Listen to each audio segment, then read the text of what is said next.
So this was before there was a gap year after high school or woofing on farms.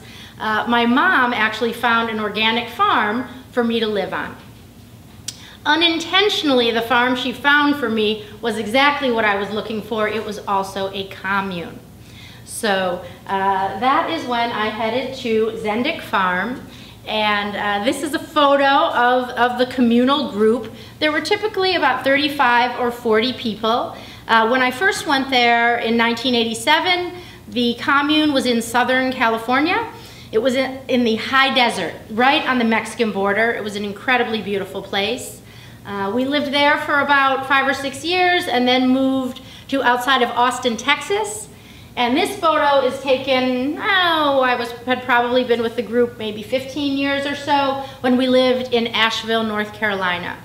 So the commune was called Zendik Farm.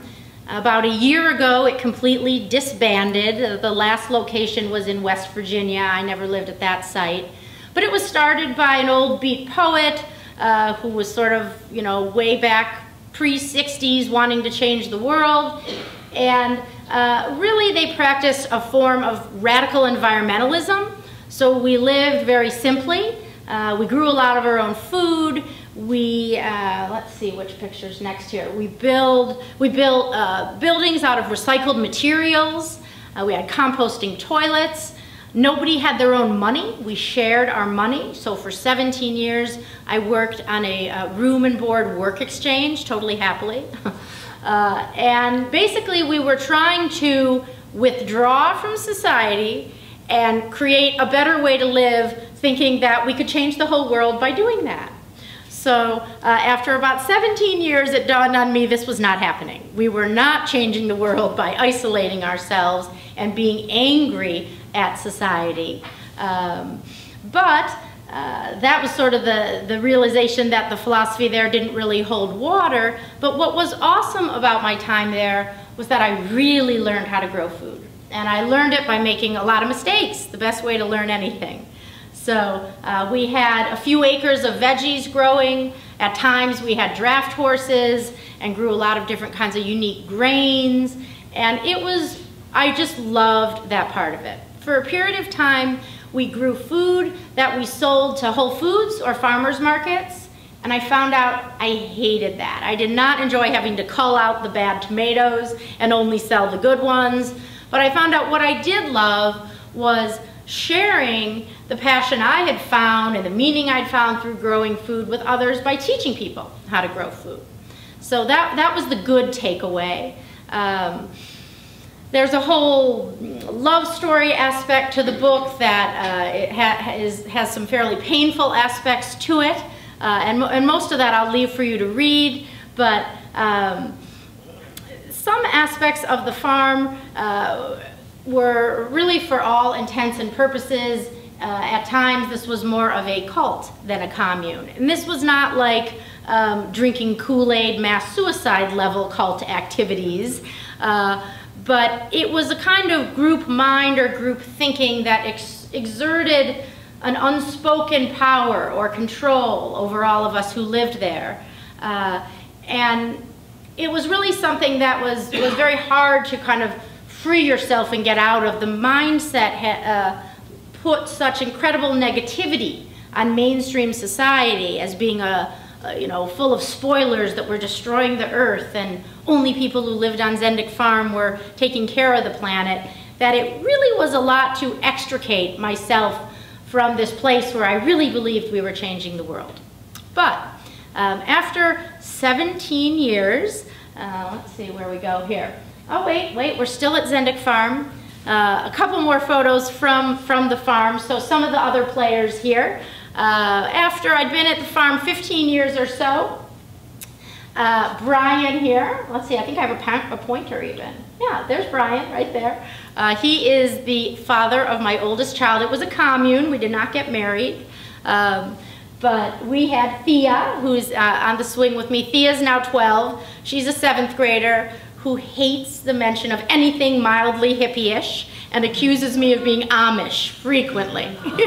Mom, you're so Amish. And Thea's in my relationship now is we're gonna have a mommy-daughter day, and I might say to her, let's go for a bike ride, let's go plant in the garden. And her response, of course, is, Mom, can we just go shopping for clothes? So, you know, she's come far from her early commune years. And then my mom is in the middle with the sunglasses. My parents were amazing in these 17 years of torture. They've consistently showed up and visited me on the farm, even though I never really opened up my heart to them during those years, but they were always there for me. And then Errol is one of the commune leaders to the right here. And yeah, so that's some of those pictures. Oh, here's me on my 30th birthday. You can see I am happy. I did like the alternative lifestyle there.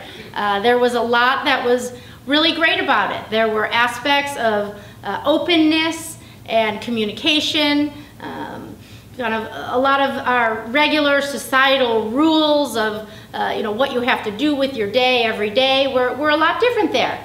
We functioned on a principle that each person could really do with their day what they love to do. So I got to grow food all day, and someone who loved horses got to work with horses, and it was a different kind of lifestyle. But there was certainly enough about it that was negative. There was you know, a lot of isolation and loneliness in turning your back on society. So after 17 years, I moved home into my parents' house in Winnetka. Basically, being a mom on this commune really sucked. It was not a good place to try to raise a kid. In a lot of these communal groups, what happens is there's this attitude that, well, kids should be raised by the whole group. Yes, they have parents, but it's more of a tribal thing. And this was not my way of parenting. My daughter and I immediately had a bond that was only ours, and I really struggled to go along with the commune speak of sharing her in that way. You know, sure, I wanted people to help, but it went too far. So we left. Basically, one day I called my dad and I said, Dad, I need to come home. And he said, okay, when? And I said, now. And he said, do you want me to come get you? This was from Chicago to North Carolina. And I said, no, you don't have to come get me. If we can get on a plane tomorrow, we'll be okay. So we got out of there really rapidly. And Thea and I moved home into my parents' house. I still remember the first morning we were there. We woke up and it was Thea, you know, my 2.5-year-old, myself, and my parents. My parents have a large house, and Thea said to me, where is everybody? She was used to having breakfast with like 35 people, not 4 people. So that was a big change. And my mom said to me, Jeannie, you're gonna go crazy. You've lived on a farm 17 years. Why don't you build a garden in our backyard? So my parents live across the street from a golf course. All day long along their street, there's like an army of landscapers with, you know, leaf blowers and chemical fertilizers. And, you know, the concept of putting a garden in their backyard was like, okay, I guess I'll try that. I don't know how we would possibly do it organically. But I worked with their landscaper and we built this garden here. We built a raised bed, so we brought in a lot of clean compost and soil that we grew food in. And it went great. I had a lot of lessons to learn. I was used to a warmer climate for growing food, but friends of the family came over and said to me, you should start a business doing this for people. I looked at her like, what? I don't get it. She said, oh yeah, things are totally different here than when you left 17 years ago. Look around. People are driving hybrid cars. You can even see some solar panels on people's homes. People want to go green, they just don't know how to do it.